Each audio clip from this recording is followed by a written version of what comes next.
Daniel, chapitre 10. La troisième année de règne de Cyrus, le roi de Perse, une parole fut révélée à Daniel, appelé Beltchazzar. Cette parole est vraie et annonce un grand combat. Daniel fut attentif à cette parole et en eut la compréhension à travers ce qu'il voyait. À cette époque-là, moi, Daniel, j'ai été 3 semaines dans le deuil. Je n'ai mangé aucune nourriture raffinée, il n'est entré ni viande ni vin dans ma bouche, et je ne me suis pas parfumé jusqu'à la fin des 3 semaines. Le 24e jour du premier mois, j'étais au bord du grand fleuve, c'est-à-dire le Tigre. J'ai levé les yeux, et j'ai vu un homme habillé de lin. Il avait autour de la taille une ceinture en or d'Uphaz. Son corps était comme de chrysolite, son visage brillait comme l'éclair, ses yeux étaient pareils à des flammes de feu, ses bras et ses pieds ressemblaient à du bronze poli, et le son de sa voix était pareil au bruit d'une grande foule. Moi, Daniel, j'ai été le seul à voir cette apparition. Les hommes qui étaient avec moi ne l'ont pas vue, mais une grande frayeur s'est emparée d'eux, et ils ont pris la fuite pour se cacher. Resté seul, j'ai vu cette grande apparition et me suis retrouvé sans force. Mes traits se sont décomposés et j'ai perdu toute force. J'ai entendu le son de ses paroles et en l'entendant je suis tombé, dans une profonde torpeur le visage contre terre. Mais une main m'a touchée et m'a mis tout tremblante sur mes genoux et les paumes de mes mains. Puis l'homme m'a dit, Daniel, homme considéré comme précieux, sois attentif aux paroles que je vais te dire et tiens-toi debout là où tu es. En effet, j'ai été maintenant envoyé vers toi. Lorsqu'il m'a dit cela, je me suis tenu debout, tout tremblant. Il m'a dit, Daniel, n'aie pas peur, car dès le premier jour où tu as eu à cœur de comprendre et de t'humilier devant ton Dieu, tes paroles ont été entendues, et c'est à cause d'elles que je suis venu. Le chef du royaume de Perse m'a résisté 21 jours, mais Michel, l'un des principaux chefs, est venu à mon aide et je suis resté là, près des rois de Perse. Je viens maintenant pour te faire comprendre ce qui doit arriver à ton peuple dans l'avenir, car la vision concerne encore cette époque-là. Pendant qu'il m'adressait ces paroles, je regardais par terre et restais silencieux. Quelqu'un qui avait une apparence humaine a touché mes lèvres. J'ai ouvert la bouche et me suis mis à parler. J'ai dit à celui qui se tenait en face de moi, « Mon Seigneur, j'ai été bouleversé de douleur par cette apparition et j'ai perdu toute force. Comment pourrais-je, moi ton serviteur, te parler à toi, mon Seigneur? Désormais je n'ai plus de force et il ne me reste plus de souffle. » Alors celui qui avait apparence humaine m'a de nouveau touché et m'a fortifié. Il m'a dit, « N'aie pas peur, homme considéré comme précieux. Que la paix soit avec toi. Fortifie-toi, fortifie-toi. » Pendant qu'il me parlait, j'ai repris des forces. J'ai alors dit, « Que mon Seigneur parle, car tu m'as fortifié. » Il m'a dit, « Sais-tu pourquoi je suis venu vers toi? Maintenant je retourne combattre le chef de la Perse, et quand je partirai, le chef de la Grèce viendra. Cependant, je veux t'annoncer ce qui est écrit dans le livre de vérité. Personne ne me soutient contre cela, excepté Michel, votre chef. » Daniel, chapitre 11. Quant à moi, la première année de règne de Darius le Mède, je me tenais auprès de lui pour lui donner force et protection. Maintenant je vais t'annoncer la vérité. Il y aura encore 3 rois qui régneront sur la Perse. Le 4e amassera plus de richesses que tous les autres, et quand il aura gagné en force grâce à ses richesses, il soulèvera tout le monde contre le royaume de Grèce. Cependant, un roi vaillant se dressera.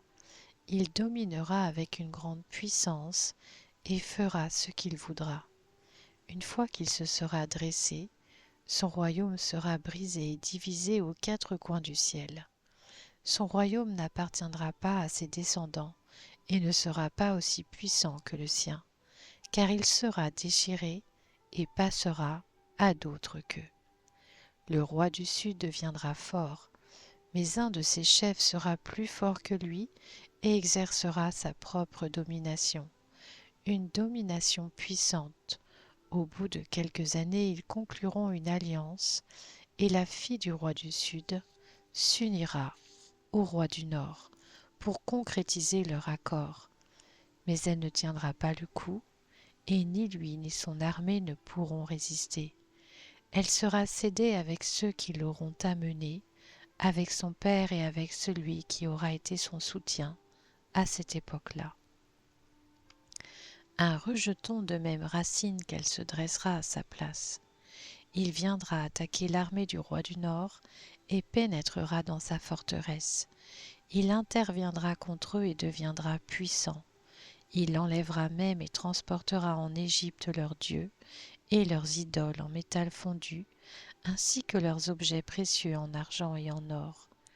Puis il restera quelques années à distance du roi du Nord.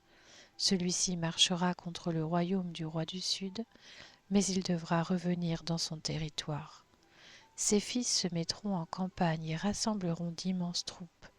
Elles viendront et déferleront comme un torrent, déborderont, puis reviendront et pousseront les hostilités jusqu'à la forteresse du roi du Sud. Le roi du Sud s'irritera, il sortira et combattra contre le roi du Nord. Il mobilisera une grande troupe et les troupes du roi du Nord seront livrées à son pouvoir.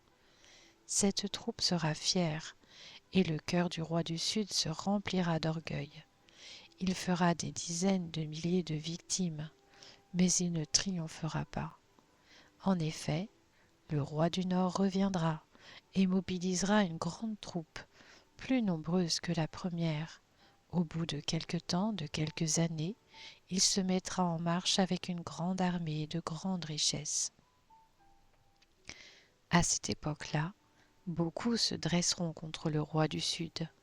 Des hommes violents, issus de ton peuple, se soulèveront pour accomplir la vision, et ils trébucheront.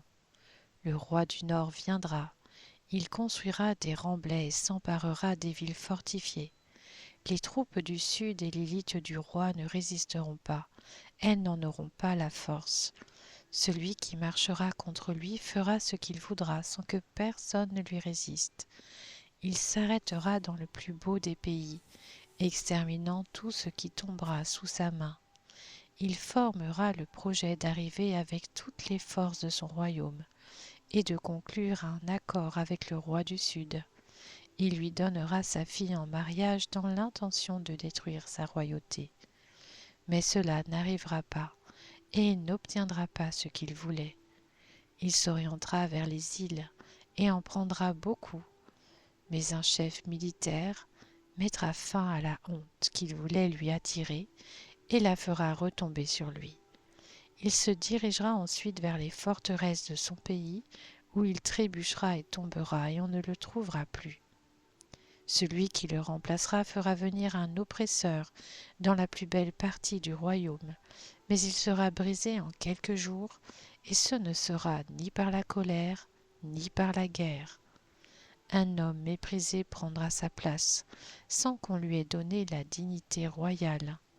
Il arrivera dans une période de tranquillité et s'emparera du royaume grâce à des intrigues.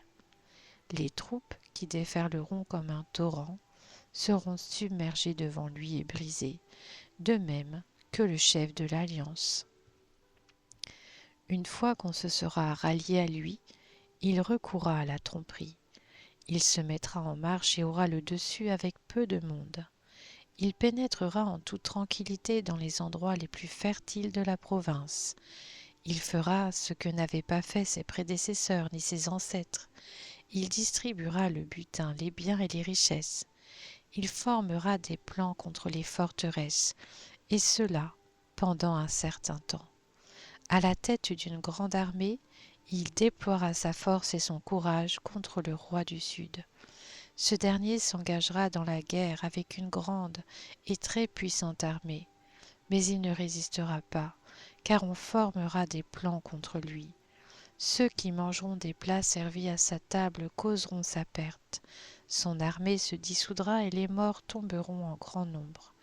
Les deux rois chercheront dans leur cœur à faire du mal, et à la même table, ils parleront avec fausseté. Mais cela ne réussira pas, car la fin n'arrivera qu'au moment fixé. Il retournera dans son pays avec de grandes richesses. Dans son cœur, il aura des intentions hostiles contre l'Alliance sainte. Il agira contre elle avant de retourner dans son pays. Au moment fixé, il marchera de nouveau contre le sud. Mais cette fois-là, cela ne se passera pas comme la première fois. Des bateaux venus de l'ouest avanceront contre lui. Découragé, il rebroussera chemin, puis dans sa rage il agira contre l'Alliance sainte. Il reviendra et traitera avec bienveillance ceux qui auront abandonné l'Alliance sainte. Des troupes se présenteront sur son ordre et elles souilleront le sanctuaire, la forteresse. Elles feront cesser le sacrifice perpétuel et dresseront l'abominable dévastation. Il corrompra par des flatteries ceux qui violent l'alliance, mais les membres du peuple qui connaîtront leur Dieu agiront avec fermeté, et les plus perspicaces donneront instruction à beaucoup. Ils se heurteront pour un temps à l'épée et à la flamme, à la déportation et au pillage. Durant cette période, ils recevront un peu d'aide et beaucoup se rallieront à eux de façon hypocrite. Quelques-uns des hommes perspicaces trébucheront afin d'être affinés, purifiés et épurés jusqu'au moment de la fin, car elle n'arrivera qu'au moment fixé.